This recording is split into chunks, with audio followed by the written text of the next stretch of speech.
NMTS की study point online class में आपका स्वागत है। देखो बच्चों, प्रीवियस जो क्लास थी उस प्रीवियस क्लास में हमने उत्सर्जन संबंधित रोगों के बारे में अध्ययन कराया था। उत्सर्जन संबंधी रोगों के अंदर हमने जैसे यूरेनिया रोग है उसके बारे में अध्ययन कराया।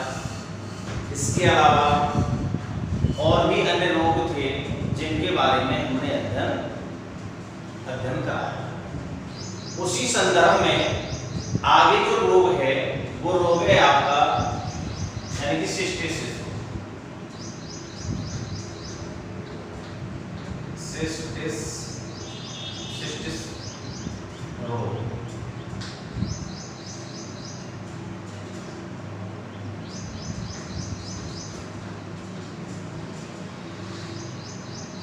सिस्टिस रोग के बारे में अगर हम अध्ययन करें तो बेटा, जब किसी बैक्टीरिया के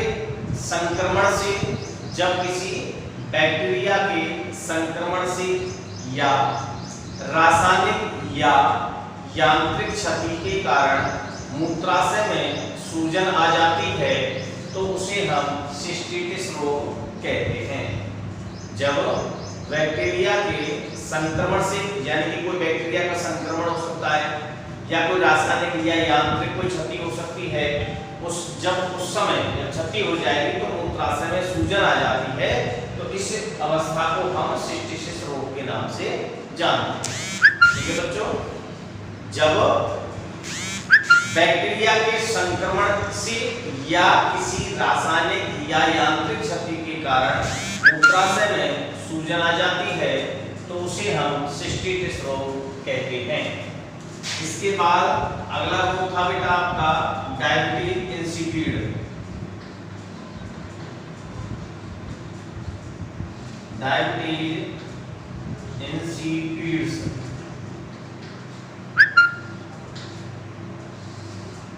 यानी डायबिटीज इंसिपिड रोग का मतलब क्या है? देखिए बेटा, यह जो रोग है यह एडीएच हार्मोन के अल्पस्रावण के कारण होता है। अर्थात जब एडीएच हार्मोन का स्रावण कम होता है, जब एडीएच हार्मोन का, एडीएच मतलब एंटी डाईयूरेटिक हार्मोन, तो जब एडीएच हार्मोन का स्रावण कम होता है तो नेफ्रॉन की दूरस्थ कुंडलित नलिका और संग्रह नलिका में जल का पुनः अवशोषण कम मात्रा में होता है, जिससे मूत्र का आयतन बढ़ जाता है। मूत्र का जब आयतन बढ़ जाएगा तो रोगी जो व्यक्ति है उसे बार बार मूत्र त्यागना पड़ता है। इस अवस्था को हम डायबिटीज इंसिपिड्स कहते हैं। क्यों? क्योंकि जो एडीएच हार्मोन है यह मूत्र में से जल के पुनः अवशोषण की दर को बढ़ाता है, जिससे मूत्र गाढ़ा हो जाता है। अगर इस हार्मोन की कमी हो जाती है, जब एडीएच हार्मोन की कमी हो जाएगी तो जल का पुनः अवशोषण नहीं होगा, अर्थात मूत्र का आयतन बढ़ जाता है, जिसे हम डाययूरेसिस कहते हैं। डाययूरेसिस कहते हैं। ठीक है बेटा, डायबिटीज इंसिपिड्स का मतलब समझ में आ गया आपके कि जब एडीएच हार्मोन का स्रावण कम होता है तो डीसीटी और सीटी में जल का पुनः अवशोषण कम मात्रा में होता है, जिससे मूत्र का आयतन बढ़ जाता है, जिससे रोगी व्यक्ति को बार बार मूत्र त्यागना पड़ता है। तो ये एडीएच हार्मोन जो है इसका जो स्रावण है ये जल के पुनः अवशोषण की दर को बढ़ाता है, जिससे मूत्र गाढ़ा हो जाएगा। लेकिन जब एडीएच हार्मोन की कमी हो जाती है, जब एडीएच हार्मोन की कमी हो जाती है तो क्या होगा बेटा, जल का यानी कि मूत्र का जो आयतन है वो बढ़ जाएगा, जिसे हम डाययूरेसिस विधि यानी डाययूरेसिस कहते हैं, अवस्था कहते हैं। तीसरा रोग है बेटा ओलिगोयूरिया।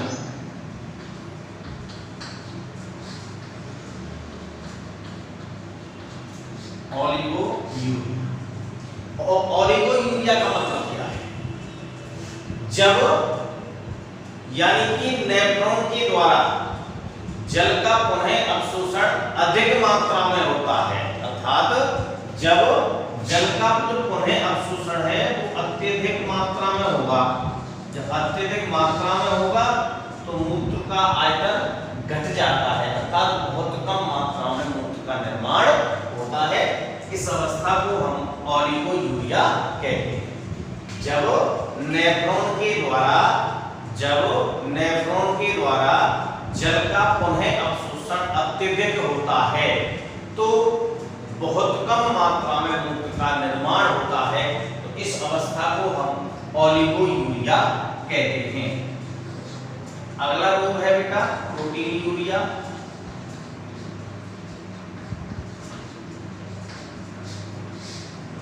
अगला रूप है बेटा प्रोटीन यूरिया। जब मूत्र में प्रोटीन की मात्रा, जब मूत्र में प्रोटीन की मात्रा उपस्थित हो, वो भी कैसे, सामान्य से अधिक, सामान्य से अधिक, अर्थात जब मूत्र में प्रोटीन की मात्रा सामान्य से अधिक हो जाती है तो उसे हम प्रोटीन यूरिया कहते हैं।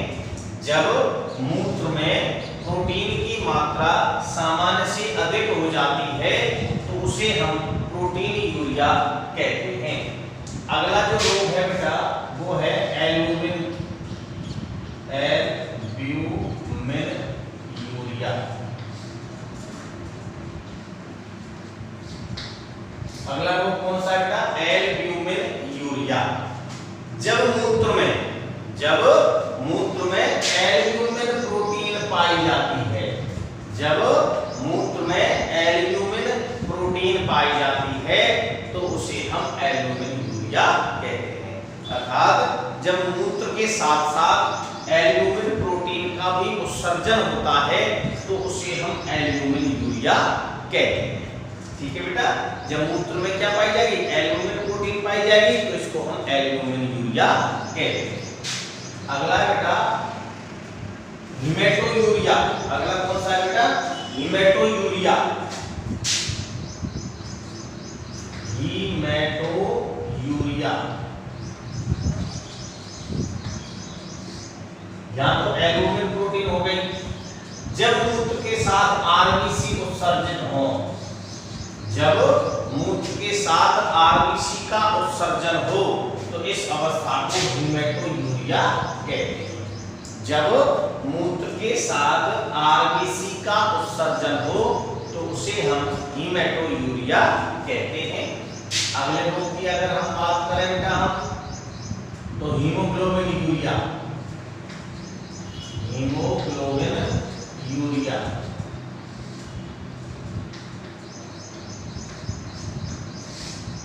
जब देखो नाम से सब स्पष्ट है, जब मूत्र के साथ हीमोग्लोबिन का उत्सर्जन हो, जब मूत्र के साथ हीमोग्लोबिन का उत्सर्जन हो तो इस अवस्था को हीमोग्लोबिन यूरिया कहते हैं। जब मूत्र के साथ हीमोग्लोबिन का उत्सर्जन होता है तो इस अवस्था को हम हीमोग्लोबिन यूरिया कहते हैं। अगला है बेटा कीटोन यूरिया। कीटोन यूरिया जब मूत्र में कीटोन काय, जब मूत्र में कीटोन काय जैसे फेनिल एलिनिन अम्ल,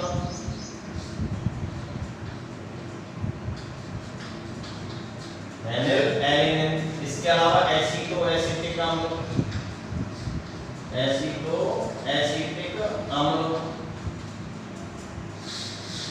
इनकी मात्रा बढ़ जाए उसे हम कीटोन यूरिया कहते हैं।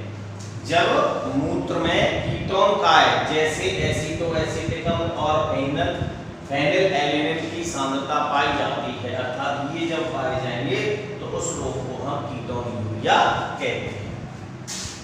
अगला रोग है बेटा पीलिया। अगला रोग कौन सा है बेटा, पीलिया। देखो बेटा दो पित्त वर्णक होते हैं, एक तो होता है बिलिरुबिन,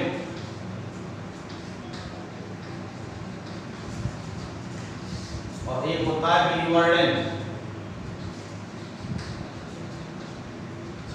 ये दो पित्तवर्णक है बेटा, क्या है? पित्तवर्णक। तो जब मूत्र में अर्थात बिलिरुबिन और बिलिवर्डेन पित्तवर्णक जब मूत्र में उपस्थित हो तो उसे हम पीलिया कहते हैं। अर्थात क्या होगा बेटा? मूत्र का जो रंग है वो पीला हो जाता है। ये होता क्यों है कि जो पित्त नलिका है उस पित्त नलिका में अवरोध उत्पन्न हो जाता है, जिससे पीलिया रोग हो जाता है। बिलिरुबिन और बिलिवर्डेन नामक जो पित्तवर्णक हैं, जब ये मूत्र में उपस्थित हो तो उसे हम पीलिया कहते हैं। ये क्यों होंगे बेटा? क्योंकि पित्त जो नलिका है उस पित्त नलिका में जब अवरोध उत्पन्न हो जाता है तो पीलिया रोग हो जाता है। अगला बेटा लास्ट है बेटा एल कैप्टोन। एल कैप्टोन यूरिया। एल कैप्टोन, जब मूत्र में एल कैप्टोन अम्ल पाया जाता है, जब मूत्र में एल कैप्टोन अम्ल पाया जाता है तो इसे हम एल कैप्टोन यूरिया कहते हैं। जब मूत्र में एल कैप्टोन अम्ल पाया जाता है तो उसे हम एल कैप्टोन यूरिया कहते हैं। एल कैप्टोन अम्ल जो है इसकी जब मूत्र में उपस्थिति होगी तो जब ये वायु के संपर्क में आता है तो यह काला हो जाता है। कैसा हो जाता है बेटा? काला हो जाता है।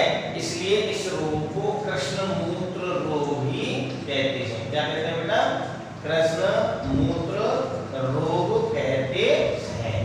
एल कैप्टोन यूरिया की बात कर रहे हैं हम। तो जब मूत्र में एल कैप्टोन अम्ल पाया जाता है तो इसे हम एल कैप्टोन यूरिया कहते हैं। एल कैप्टोन अम्ल की उपस्थिति के कारण, एल कैप्टोन अम्ल की उपस्थिति के कारण जब यह वायु के संपर्क में आ जाता है तो वायु जो मूत्र है उसका रंग काला हो जाता है, जिसे हम कृष्ण मूत्र रोग कहते हैं। अब इनको बेटा आप एक बार यानी लिख लीजिए। सबसे पहला रोग हेडिंग लिखिए बेटा आप, यानी सिस्टिटिस रोग। कौन सा लिखेंगे बेटा? सिस्टिटिस रोग। हेडिंग डाल के लिख लीजिए बेटा। और हेडिंग डाल के लिखिए जब बैक्टीरिया के संक्रमण, जब बैक्टीरिया के संक्रमण से, जब बैक्टीरिया के संक्रमण से या रासायनिक एवं यांत्रिक क्षति के कारण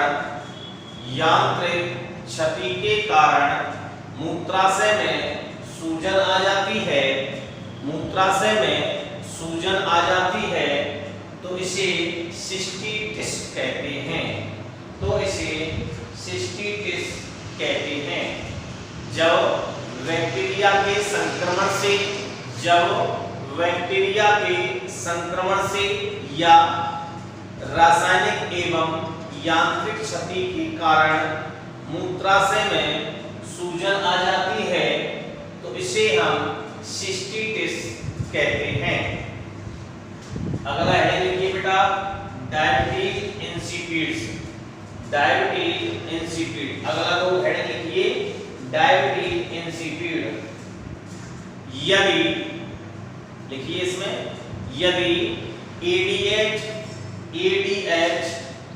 एंटी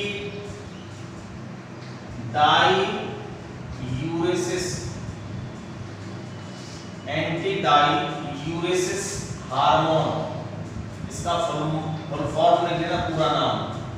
जब एडीएच हार्मोन का स्रावण, जब एडीएच हार्मोन का स्रावण कम होता है तो नेफ्रॉन की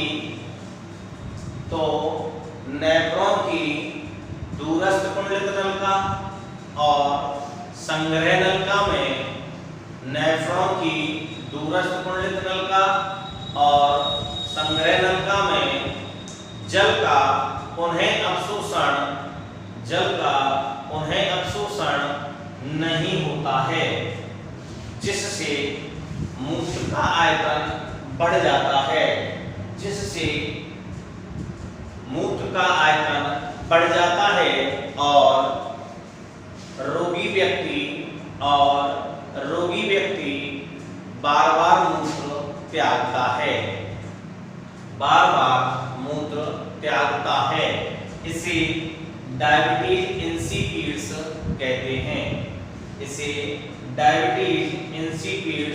कहते हैं, स्टार बना के लिखो बेटा। सामान्यतः ईडीएच हार्मोन जल के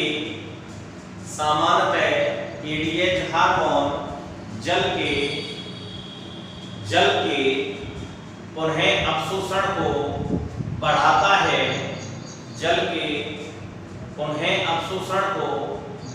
है, जिससे मूत्र गाढ़ा हो जाता है। लेकिन इसकी कमी से मूत्र पतला हो जाता है, जिसे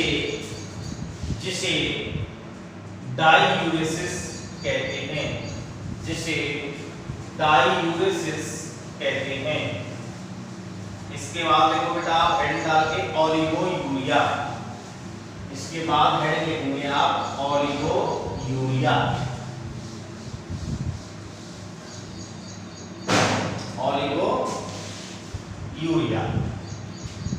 जब हेडिंग डाल के लिखिए, जब नेफ्रॉन के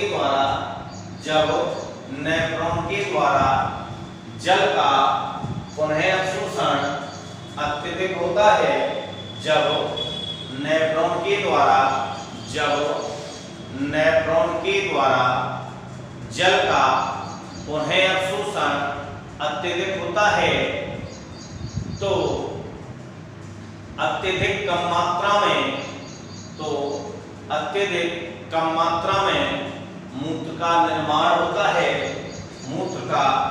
निर्माण होता है, जिसे ओलिगोयूरिया कहते हैं।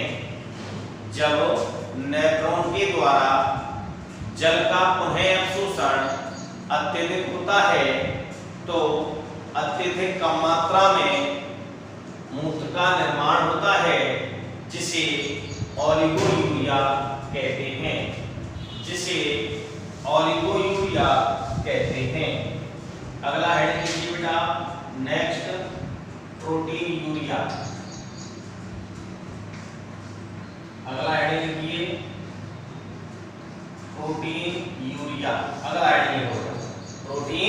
यूरिया। मूत्र में देखिए मैं लिख देता हूं, मूत्र में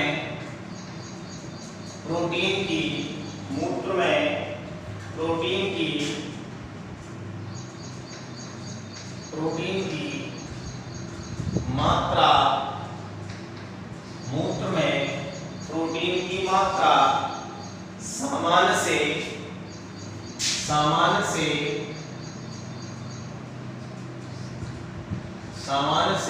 अधिक होना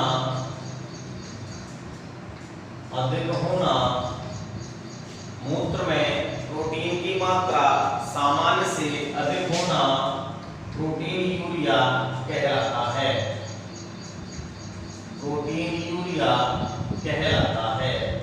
मूत्र में प्रोटीन की मात्रा सामान्य से अधिक होना प्रोटीन यूरिया कहलाता है। अगला रो लिखिए बेटा, एल्ब्यूमिन यूरिया।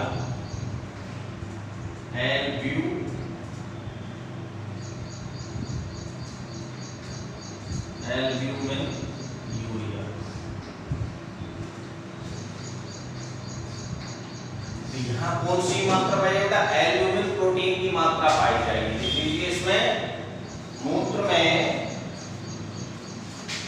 में हेडलाल लिख दियो, मूत्र में एल्ब्यूमिन प्रोटीन का बढ़ना, मूत्र में एल्ब्यूमिन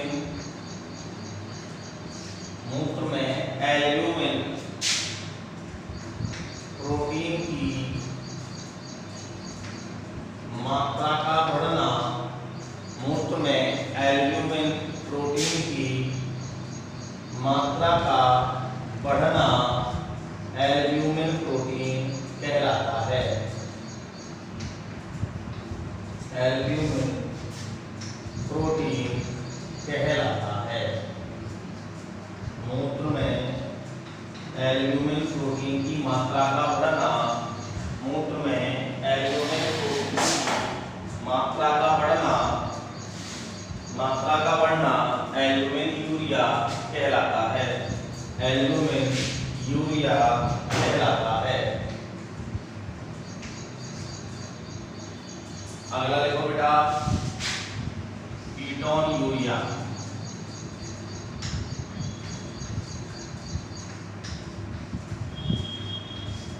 कीटोन यूरिया अगला देखो बेटा, कीटोन यूरिया का मतलब क्या है कि जब मूत्र के अंदर कीटोन का है मतलब एसिटोएसिटिक अम्ल या फेनिलएल्निक अम्ल, इसकी जब सांद्रता बढ़ जाती है तो उसे हम कीटोन यूरिया कहते हैं। देखिए बेटा, मूत्र में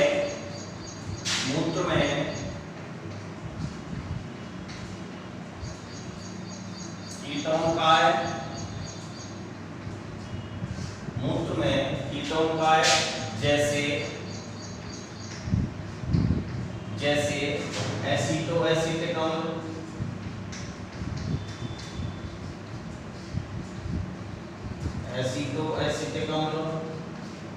मूत्र में कीटोन का है जैसे एसिटोएसिटिक अम्ल, फेनिलएल्निन,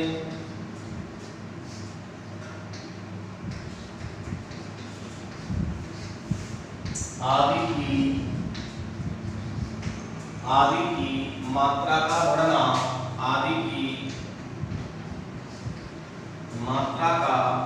बढ़ना, कीटोन यूरिया कहलाता है।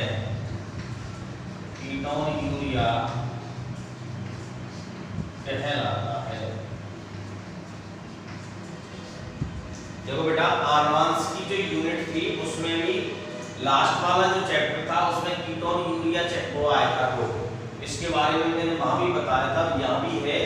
उत्सर्जन संबंधित रोग है, इसलिए मूत्र में कीटोन का है जैसे एसिटोएसिटिक अम्ल, फेनिलएल्निन आदि की जब मात्रा बढ़ जाती है तो उसे हम कीटोन यूरिया कहते हैं। अगला लिखो बेटा, हीमेटो यूरिया।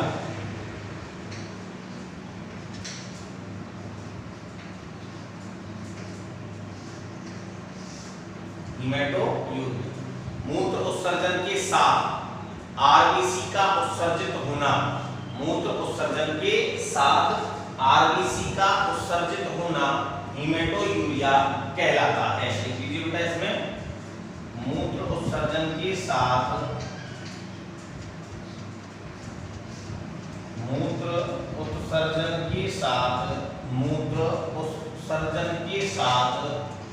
आरबीसी का उत्सर्जित होना, आरबीसी मतलब लाल रुधिर कणिकाएं का उत्सर्जित होना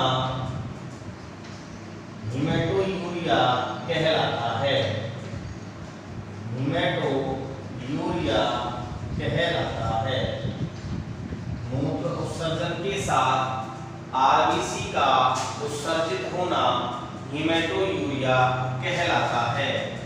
अगला देखो बेटा, हीमोग्लोबिन यूरिया।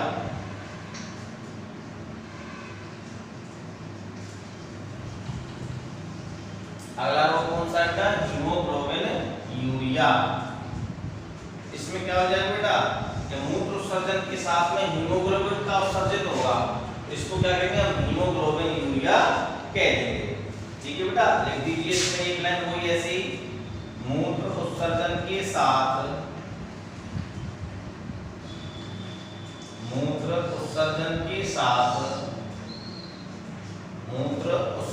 के साथ हीमोग्लोबिन उत्सर्जित होना,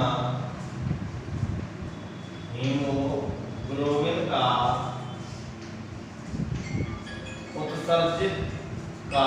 उत्सर्जन होना, हीमोग्लोबिन के साथ उत्सर्जित होना, मूत्र उत्सर्जन के साथ हीमोग्लोबिन का उत्सर्जित होना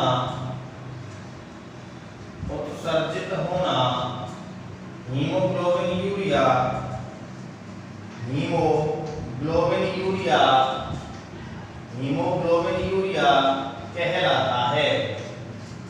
कहलाता है। मूत्र उत्सर्जन के साथ हीमोग्लोबिन का उत्सर्जित होना हीमोग्लोबिन यूरिया कहलाता है। अगला रोग लिखिए बेटा आप।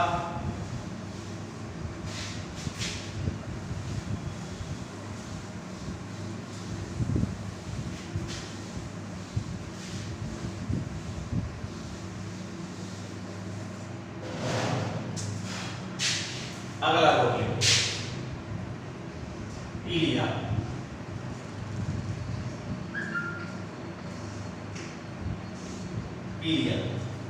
देखो बेटा, बिलीरुबिन और बिलीवर्णन नामक पित्तवर्णक हैं। इनका मूत्र में जब अत्यधिक मात्रा में जब ये पाए जाएंगे तो इसे हम पीलिया कहते हैं। इसमें क्या लिखते हैं बेटा, बिलीरुबिन और बिलीवर्णन ये पित्तवर्णक हैं बेटा। जब इनका मूत्र में अत्यधिक मात्रा में पाए जाएंगे जिससे मूत्र का रंग कैसा हो जाएगा, पीलिया हो जाएगा। इसे वो मूत्र का रंग पीला हो जाता है, इसे हम पीलिया कहते हैं। बिलीरुबिन और बिलीवर्णन दो यानी पित्तवर्णक के पाचन तंत्र का जब हम अध्ययन करेंगे तो पाचन तंत्र में पित्तवर्णक आएंगे। उस पित्तवर्णक जो हैं बिलीरुबिन और बिलीवर्णन, जब ये मूत्र में अत्यधिक मात्रा में पाए जाएंगे जिससे मूत्र का रंग कैसा हो जाएगा, पीला हो जाता है, इसे हम पीलिया कहेंगे। लेकिन ये होता क्यों है, क्योंकि जो पित्त नलिका है, कौन सी बेटा, पित्त जो नलिका है, उस पित्त नलिका में जब अवरोध उत्पन्न हो जाता है उसके कारण यह रोग होता है। ये बेटा बिलीरुबिन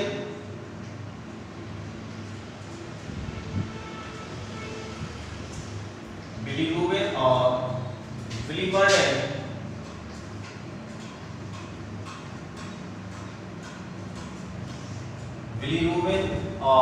बिलीवर्णन पित्त वर्णकों का बिलीरुबिन और बिलीवर्णन पित्त वर्णकों का मूत्र में अत्यधिक मात्रा में पाया जाना, मूत्र में अत्यधिक मात्रा में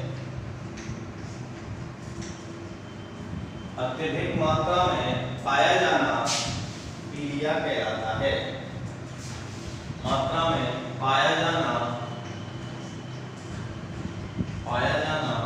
पीलिया कहलाता है। पाया जाना पीलिया कहलाता है।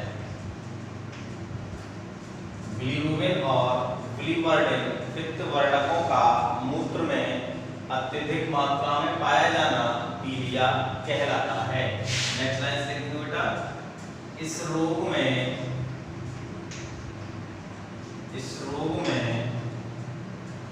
रोगी व्यक्ति के मूत्र का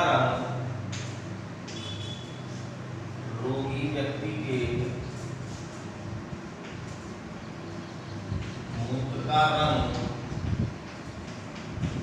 गहरा पीला होता है।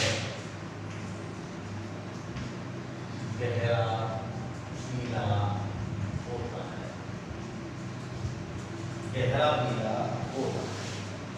यह रोग सामान्य है। नेक्स्ट लाइन से देखिए बेटा, यह रोग सामान्यतः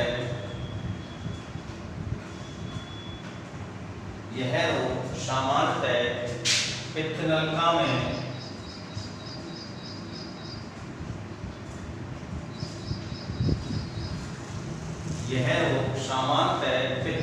में अवरोध के कारण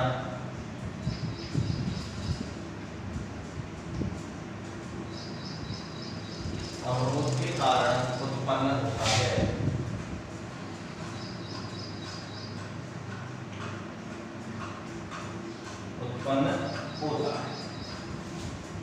लास्ट रोग और बेटा एल कैप्टोन यूरिया। यह रोग सामान्यतः पित्तनलिका में अवरोध के कारण उत्पन्न होता है। अवरोध के कारण उत्पन्न होता है।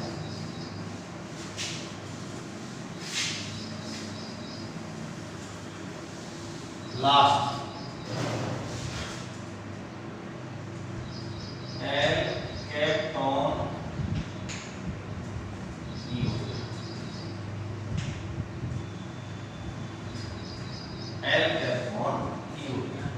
मैंने बताया था बेटा कि मूत्र में जब एल कैप्टोन या होमोजेनेटिक मूत्र में एल कैप्टोन या होमोजेनेटिक अम्ल जब पाया जाएगा उसे हम एल कैप्टोन यूरिया कहते हैं।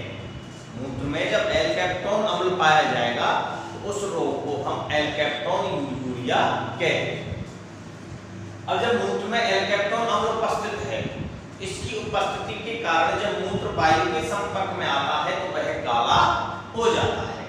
जब काला हो जाएगा तो इस रोग को हम कृष्ण मूत्र रोग भी कहते हैं। मूत्र में एल कैप्टोन या होमोजेनेटिक अम्ल का पाया जाना एल कैप्टोन यूरिया कहलाता है।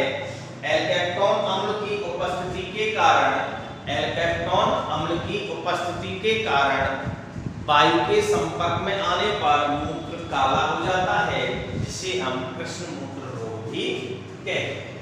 लिख दीजिए बेटा इसमें मूत्र में एल कैप्टोन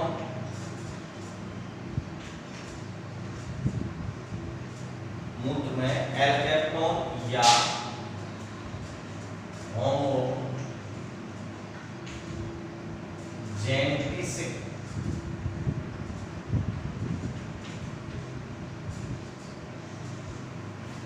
मूत्र में एल कैप्टोन या होमोजेनेटिक अम्ल का पाया जाना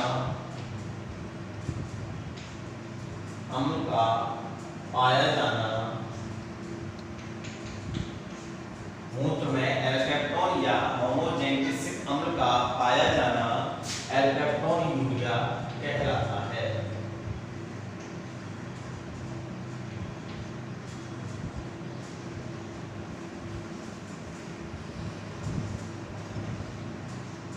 एल कैप्टोन यूरिया कहलाता है। मूत्र में एल कैप्टोन या होमोजेनेटिक अम्ल का पाया जाना एल कैप्टोन यूरिया कहलाता है। नेक्स्ट लाइन जैसे करके लिखेंगे बेटा एल कैप्टोन अम्ल की उपस्थिति के कारण एल कैप्टोन अम्ल की उपस्थिति के कारण एल कैप्टोन अम्ल की उपस्थिति के कारण वायु के संपर्क में एल कैप्टोन अम्ल की उपस्थिति के कारण वायु के संपर्क में मूत्र वायु के संपर्क में आने पर मूत्र वायु के संपर्क में आने पर काला हो जाता है।